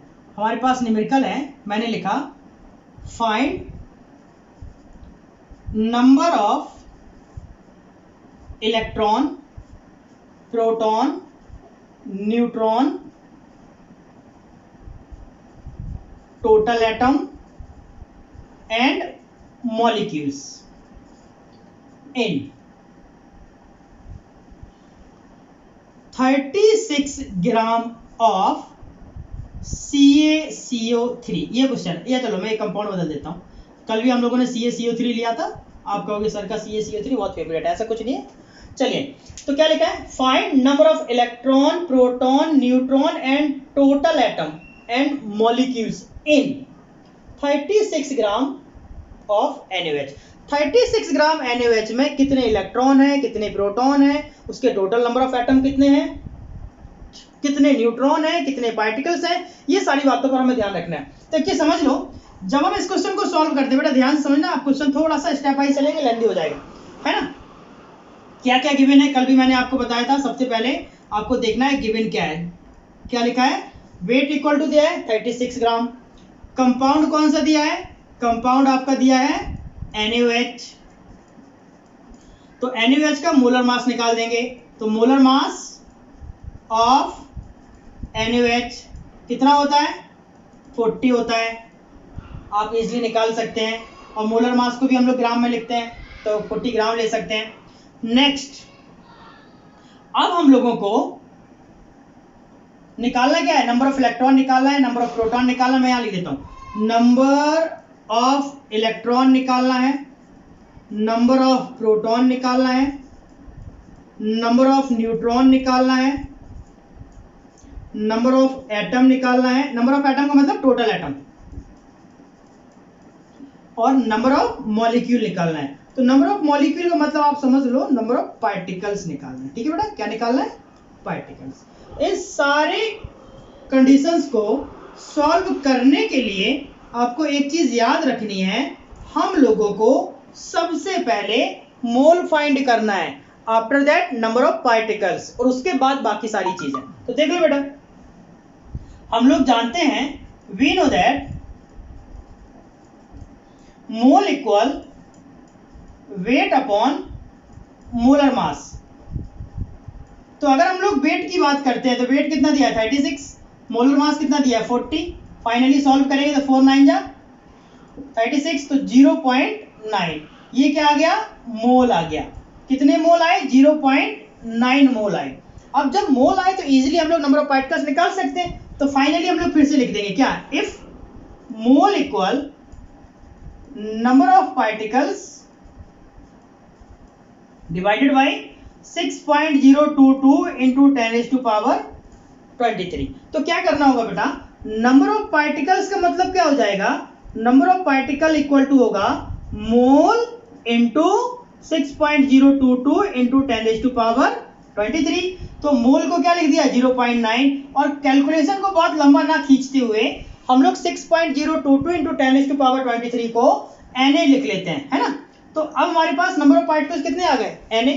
एक चीज और समझ लो, हमने आपको ये बताया था कि number of particles he number of molecules होते हैं। तो देखो क्या लिखा गया है, number of particles, number of molecule. तो इसका मतलब है नंबर ऑफ पार्टिकल का आंसर आ गया बेटा, कितना आ गया 0.9 Na। ये तो हो गया नंबर ऑफ पार्टिकल्स। अब बारी आती है नंबर ऑफ एटम की। अब नंबर ऑफ एटम आप कैसे निकालोगे, देखो NaOH में टोटल एटम कितने हैं, एक Na का, एक ऑक्सीजन का, एक हाइड्रोजन का, means total number of atom in NaOH कितने हैं 4। अब हमें निकालना कितने में, 30 ग्राम में। तो सबसे पहले हम लोगों ने नंबर ऑफ पार्टिकल्स निकाल दिया, अब हम निकाल देंगे नाउ नंबर ऑफ एटम। हम निकालेंगे now total number of atom equal to कितना हो जाएगा, टोटल NaOH में कितने एटम है 3, तो हमने लिख दिया 3 इंटू नंबर ऑफ पार्टिकल्स कितने आए 0.9 Na, 0.9 Na 3 9 जा 27, तो 2.7 Na। ये आपका टोटल नंबर ऑफ एटम का भी आंसर आ गया। तो मैं यहां पर वो भी लिख देता हूं, मैं ब्लू मार्कर यूज कर रहा हूं आंसर लिखने के लिए। 2.7 Na ये आपके नंबर ऑफ एटम है। अब आपको इन 3 पॉइंट पर डिस्कस करना है, number of electron, number of proton और नंबर ऑफ न्यूट्रॉन। कैसे रखेंगे देखो, एक चीज समझ लो बेटा, जब भी हमें number of electron, number of proton, number of neutron निकालना होता है तो हम लोगों को नंबर ऑफ पार्टिकल्स की जरूरत पड़ेगी, है ना। तो बाकी की हमें जरूरत नहीं पड़ने वाली है, तो मैं इन सबको रब कर देता हूं। अब मैं इन सबको रब कर देता हूं, अगर जरूरत पड़ेगी तो मैंने दोनों वैल्यू यहां निकाल के लिख दी, आप लोग जरा ध्यान रखना। अब देखो, अब देखना क्या है, हम लोगों को नंबर ऑफ इलेक्ट्रॉन, प्रोटॉन और न्यूट्रॉन कैलकुलेट करना है। हाउ कैन वी कैलकुलेट, देखिए जरा, नंबर ऑफ इलेक्ट्रॉन निकालने के लिए सबसे पहले आपको NaOH में कितने इलेक्ट्रॉन है ये पता होना चाहिए। तो हम निकालेंगे number of electron in NaOH। तो जैसे मोलर मास निकालने का तरीका है ना, क्या लिखते हैं, atomic mass of Na plus atomic mass of oxygen plus atomic mass of hydrogen. वैसे ही हम लोग यहाँ पर सबसे पहला एलिमेंट कौन सा है, सोडियम। तो लिख देंगे क्या, number of electron of sodium plus अगला एलिमेंट कौन सा है, ऑक्सीजन। तो हमने लिख दिया number of electron of oxygen plus अगला एलिमेंट कौन सा है, हाइड्रोजन। तो हमने फिर से लिख दिया number of electron of hydrogen. तो सोडियम में नंबर ऑफ इलेक्ट्रॉन क्या होते हैं, एक्चुअली आपने पढ़ा होगा क्लास 9th में, जो एटॉमिक नंबर होता है वही atomic number number of electron और नंबर ऑफ प्रोटॉन के बराबर होता है। तो इसका मतलब ये हुआ number of electron of sodium कितना हो जाएगा, 11 प्लस, क्यों 11, क्योंकि सोडियम का एटॉमिक नंबर 11 होता है और एटॉमिक नंबर ही नंबर ऑफ इलेक्ट्रॉन प्रोटॉनों के बराबर होगा। तो देखो बेटा, नंबर ऑफ इलेक्ट्रॉन कितना हो गया, 11, number of electron of oxygen कितना हो जाएगा, 8 प्लस हाइड्रोजन में 1। फाइनली कैलकुलेट करेंगे 11 1 12 और 8 20। तो number of electron in NaOH में कितने हैं, 20। हमें निकालना किस में है, 36 ग्राम ऑफ NaOH में। तो एक्चुअली हमने अभी आपको क्या बोला था, हमें नंबर ऑफ पार्टिकल की जरूरत पड़ेगी। तो अब हम लोग क्या निकाल देंगे, total number of electron equal to 20 तो नॉर्मली होते हैं। अब जब हम लोगों ने नंबर ऑफ पार्टिकल्स के कंपेयर करेंगे तो 0.9 Na, फाइनली 9 2 18.0 Na। तो ये आपके क्या आ गए, नंबर ऑफ इलेक्ट्रॉन। अब एक चीज और समझ ले बेटा, number of electron he number of proton के बराबर होते हैं, क्योंकि ये न्यूट्रल मॉलिक्यूल है। तो इस केस में हम इसको ऐसे भी लिख सकते हैं, total number of proton equal to कितना हो जाएगा, 18 Na। कोई खास फर्क नहीं पड़ेगा। लेकिन ये दोनों आंसर हम लोगों के फिर से आ गए, मैं यहाँ पे भी नोट कर देता हूँ। नंबर ऑफ इलेक्ट्रॉन कितना है, 18 Na, नंबर ऑफ प्रोटॉन कितना है, 18 Na। अब बारी आती है नंबर ऑफ न्यूट्रॉन की। तो नंबर ऑफ न्यूट्रॉन निकालने के लिए न्यूट्रॉनों का पता होना बहुत जरूरी है। तो देखो, नंबर ऑफ न्यूट्रॉन निकालना है, देखना बेटा, मैं इसको रब कर रहा हूँ, मैं इसको रब कर रहा हूँ। अब हमें सबसे पहले नंबर ऑफ न्यूट्रॉन निकालना है। तो आप ये समझ लो, इन एन एटम, ये याद होना चाहिए, in an atom number of neutron निकालने का तरीका क्या होता है, A माइनस जेड। अब A का मतलब क्या, एटॉमिक मास, और Z का मतलब क्या है, एटॉमिक नंबर। तो सबसे पहले आपको नंबर ऑफ न्यूट्रॉन निकालने हैं किस में, मैं यहां लिख देता हूं,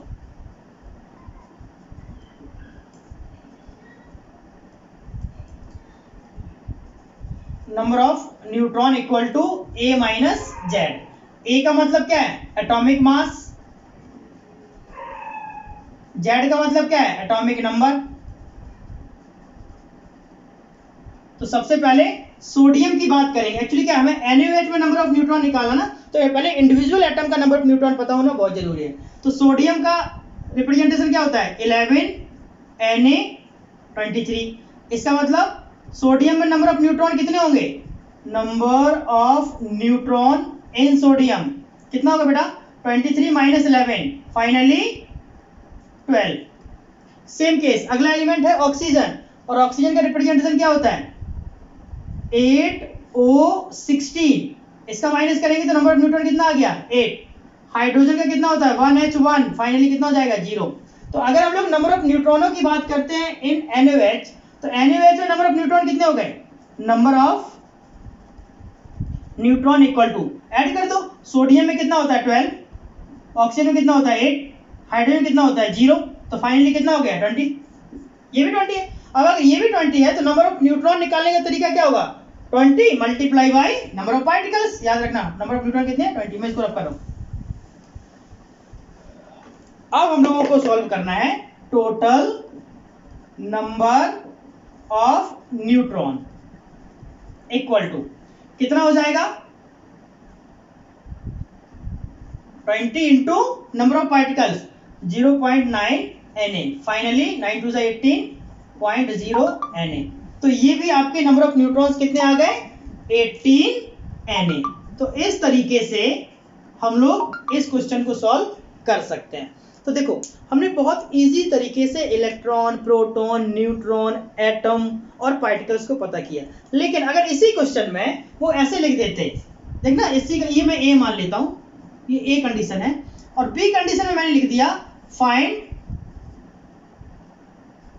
नंबर ऑफ ऑक्सीजन एटम, मान लो ऐसे पूछा जाए, अगर 36 ग्राम NaOH में ऑक्सीजन एटम की बात की जाती तो हमें सिर्फ ऑक्सीजन के एटम का मल्टीप्लाई करना होता। इसका मतलब ये हुआ, मैं इसको रख कर रहा हूं, समझ पा रहे हो ना बेटा अच्छे से सब लोग। अब देखिए क्या करना है, नंबर ऑफ ऑक्सीजन एटम, और जब नंबर ऑफ ऑक्सीजन एटम की बात करते हैं तो टोटल नंबर ऑफ पार्टिकल्स कितने हैं 0.9 Na, और NaOH में ऑक्सीजन कितना है 1, तो मल्टीप्लाई बाई 1, फाइनली आंसर कितना आया 0.9 Na। तो इस तरीके से हम लोग ये वाला क्वेश्चन भी सॉल्व कर सकते हैं। एक न्यूट्रॉन वाला मैं अभी रिवाइज करवाता हूँ, इसी तरीके से करते रहिए तो आपको बहुत कुछ सीखने को मिलेगा, डोंट वरी। हम आपको लोअर से हायर लेवल तक सारी चीजें बताएंगे, केमिस्ट्री में आप एकदम जादूगर हो जाएंगे। तो चलिए न्यूट्रॉनों में बेसिकली क्या है बेटा समझ लो, कंपाउंड था NaOH, हमने आपको बोला कि जब भी हम लोग इलेक्ट्रॉन, प्रोटॉन और न्यूट्रॉन निकालते हैं तो नंबर ऑफ पार्टिकल्स का हमें पता होना चाहिए। तो नंबर ऑफ पार्टिकल्स हम लोगों ने निकाल दिया ऑलरेडी, कितने 0.9 Na, ये लिख दिया। लेकिन उस कंपाउंड में इंडिविजुअल कितने टोटल न्यूट्रॉन है ये आपको पता होना चाहिए। तो देखो टोटल नंबर ऑफ न्यूट्रॉन कैसे निकालेंगे, एक्चुअली क्या है, न्यूट्रॉन निकालने का तरीका क्या होता है, atomic mass minus atomic number. तो मान लो हमें NaOH में न्यूट्रॉन निकालना है, तो सबसे पहला पॉइंट क्या होगा, number of neutron of Na plus number of neutron of oxygen plus number of neutron of hydrogen, ऐसे है। तो देखो जरा सोडियम के पास न्यूट्रॉन कितने होते हैं, सोडियम का एटॉमिक मास होता है 23, एटॉमिक नंबर होता है 11, दोनों को आपस में माइनस करेंगे तो सोडियम का न्यूट्रॉन आ गया 12, तो हमने यहां रख दिया 12 प्लस अगला पॉइंट है number of neutron of oxygen, तो कितना हुआ, ऑक्सीजन का एटॉमिक, ये सोडियम की इंफॉर्मेशन है, ऑक्सीजन का एटॉमिक मास होता है 23, सोडियम का सॉरी एटॉमिक नंबर होता है 8, गलत लिख दिया मैंने, एटॉमिक मास होता है 16 और न्यूट्रॉन कितने हो जाएंगे 8, आई मीन ऑक्सीजन का न्यूट्रॉन कितना हो गया 8 प्लस। अब बारी आती है हाइड्रोजन की, हाइड्रोजन का एटॉमिक मास कितना होता है 1, एटॉमिक नंबर कितना होता है 1, दोनों को आपस में माइनस करेंगे न्यूट्रॉन कितना आएगा 0। ये बहुत इंपॉर्टेंट है, क्या इंपॉर्टेंट है, ऐसा कौन सा एलिमेंट है जिसके न्यूट्रॉन ही नहीं होते, ये बहुत अमेजिंग फैक्ट है एलिमेंट्स का। तो हाइड्रोजन ही एक ऐसा एलिमेंट है जिसका कोई भी न्यूट्रॉन नहीं होता। आपको एक बात और बताऊं क्या, बहुत इंटरेस्टिंग है, मॉडर्न पीरियोडिक टेबल में कितने सारे एलिमेंट हैं, कितना सारा रिप्रेजेंटेशन है, सभी के नेम की स्पेलिंग भी कितनी लंबी लंबी है। लेकिन एक केमिस्ट्री का ऐसा फैक्ट मैं आज आपको बताऊंगा, आपको एकदम मजा आ जाएगा। क्या फैक्ट है, पूरे रिप्रेजेंटेशन में, पूरे स्पेलिंग में ऐसा कौन सा अल्फाबेट है जो नहीं आया, ए से लेके जेड तक एक अल्फाबेट ऐसा है जो मॉडर्न पीरियोडिक टेबल के न तो किसी एलिमेंट में आया और ना ही किसी की कंप्लीटली स्पेलिंग में आया। बताओ, बता सकते हो?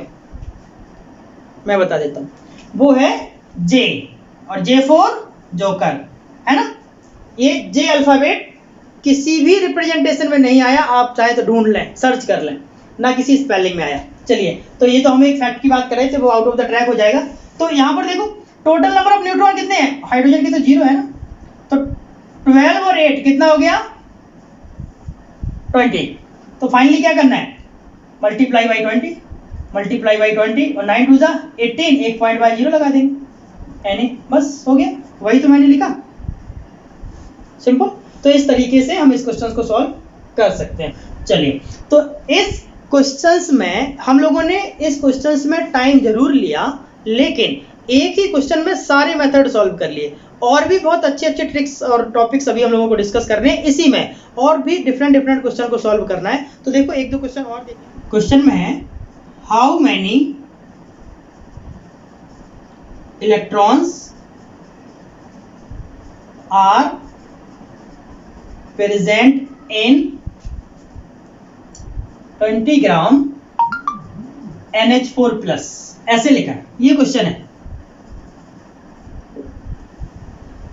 How many electrons are present in 20 gram NH4 plus. Basically ये क्वेश्चन थोड़ा सा लेंथी हो गया, ऐसे करते हैं, मैं इसको छोटा कर देता हूं। कैसे?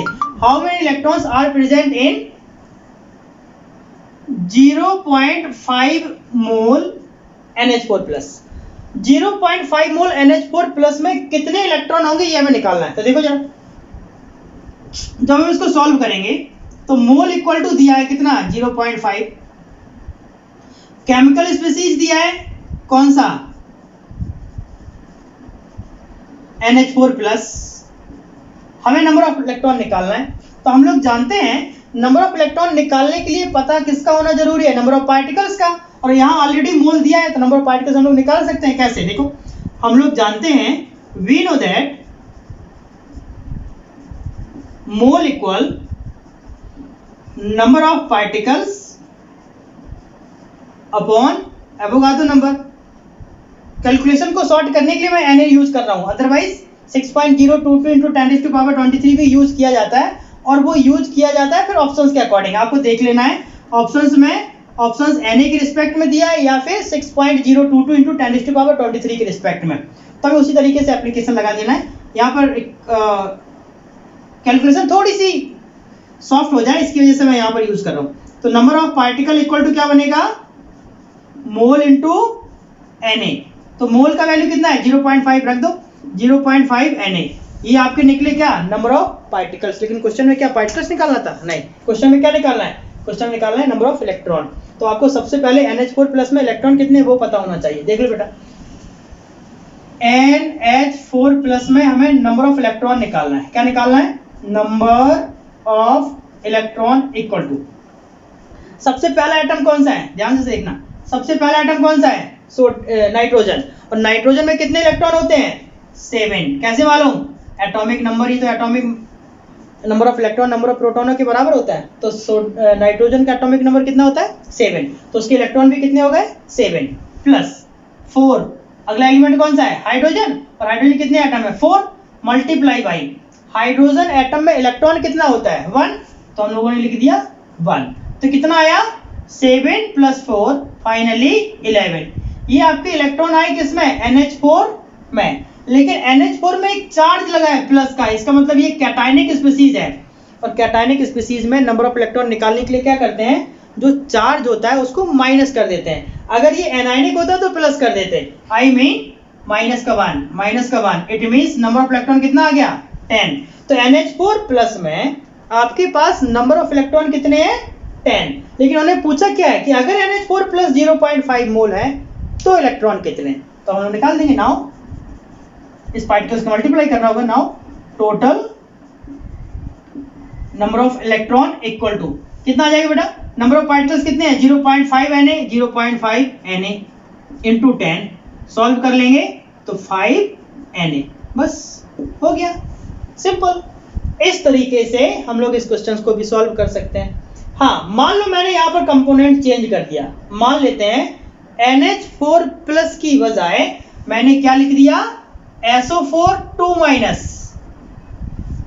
अब हमने क्या किया, NH4 प्लस, मैं यहाँ पर आपको क्वेश्चन को डिस्टर्ब नहीं करूंगा, मैं लिख देता हूं भाई वापस। NH4 प्लस है, इसकी जगह अगर हम लोग क्या लिख दें, SO4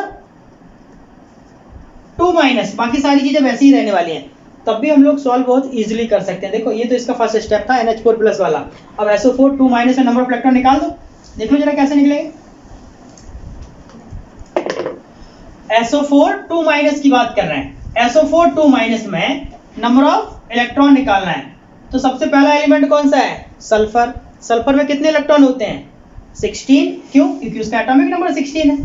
प्लस अगला एलिमेंट है ऑक्सीजन। ऑक्सीजन के 4 एटम है और एक ऑक्सीजन में कितने इलेक्ट्रॉन होते हैं? 8। हमने वो भी लिख दिया 8। अब हमें यहाँ पर देखो नेगेटिव चार्ज है तो इलेक्ट्रॉन क्या करेंगे? प्लस करेंगे, तो प्लस का 2। ये बस समझ लो इन दोनों को मल्टीप्लाई होकर ऐड होना। 16 और 2 कितना हो जाएगा? 18 प्लस 8 4 जा 32। तो 8 और 2 10 का 0, 3 और 1 4 और 1 5, मतलब कितना आ गया? 50। SO4 2 माइनस के पास टोटल नंबर ऑफ इलेक्ट्रॉन कितने हैं? 50। लेकिन हमें निकालना कितने के रिस्पेक्ट पे है? 0.5 मोल के। अभी हम लोगों ने इसके पहले इन दोनों के रिस्पेक्ट में आंसर निकाला, अब हमें इन दोनों के रिस्पेक्ट में आंसर निकालना। तो टोटल नंबर ऑफ इलेक्ट्रॉन कितने हो जाएंगे? Total number of electron equal to 0, यहाँ पर पार्टिकल्स देख लो कितने हैं? 0.5 Na इंटू इलेक्ट्रॉन कितने हो जाएंगे? 50। 5 5 जा 25, 25.0 Na। बेटा कैलकुलेशन चेक कर लेना है, थोड़ी सी मैथ कमजोर है। ओके, चलिए, तो आपको ये भी समझ आ गया होगा ऐसा मेरे को उम्मीद है। और रिवाइज कर लेते हैं। देखो जरा, SO4 2 नेगेटिव में हम लोगों को इलेक्ट्रॉन निकालना है।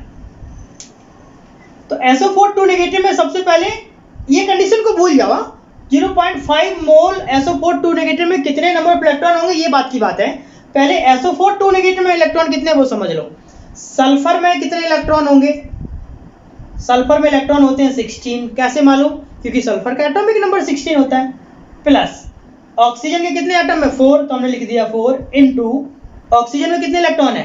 8, क्योंकि ऑक्सीजन का एटॉमिक नंबर किसके बराबर होता है? 8 के बराबर होता है। तो यहाँ पर मैं लिख देता हूँ, आप लोग कंफ्यूज नहीं हो, एक फॉर्मूला लिख लो। यहाँ लिखता हूँ number of electron equal to number of proton equal to atomic number. बस इतनी देर से हम लोग इस फॉर्मूले के आसपास घूम रहे हैं, उसी की सारी कैलकुलेशन है। और जब हम लोग नंबर ऑफ न्यूट्रॉनों की बात करते हैं तो number of neutron equal to होता है atomic mass minus atomic number. ठीक है बेटा, तो ये दोनों फॉर्मूले आपको याद है, होना चाहिए, 9th क्लास में पढ़ाया जाता है, नहीं है तो कर लो। हाँ, तो देखो सल्फर में नंबर ऑफ इलेक्ट्रॉन कितने हैं? 16, क्योंकि सल्फर का एटॉमिक नंबर 16। ऑक्सीजन में एटॉमिक नंबर कितने हैं? 8, क्योंकि ऑक्सीजन का एटॉमिक नंबर भी 8 होता है, तो उसके इलेक्ट्रॉन भी 8 होंगे। अब एक ऑक्सीजन का अगर 8 है तो 4 ऑक्सीजन का कितना होगा? 8 4 जा 32, तो यहाँ पर 32 लिख दिया। प्लस यहाँ पर ये जो माइनस का 2 था, ये इलेक्ट्रॉन इसमें ऐड हो जाएंगे, तो प्लस का 2 हमने लगता है यहाँ पर ऐड नहीं किया, प्लस का 2 तो कर लिया था ऑलरेडी कर लिया था। 16 और 2 18 हो गया, और 4 8 जा 32 प्लस 18 50 हो गया। तो ये आपके नॉर्मल SO4 2 माइनस में नंबर ऑफ इलेक्ट्रॉन कितने आ गए? 50 आ गए। मैं यहाँ लिख देता हूँ नंबर ऑफ इलेक्ट्रॉन।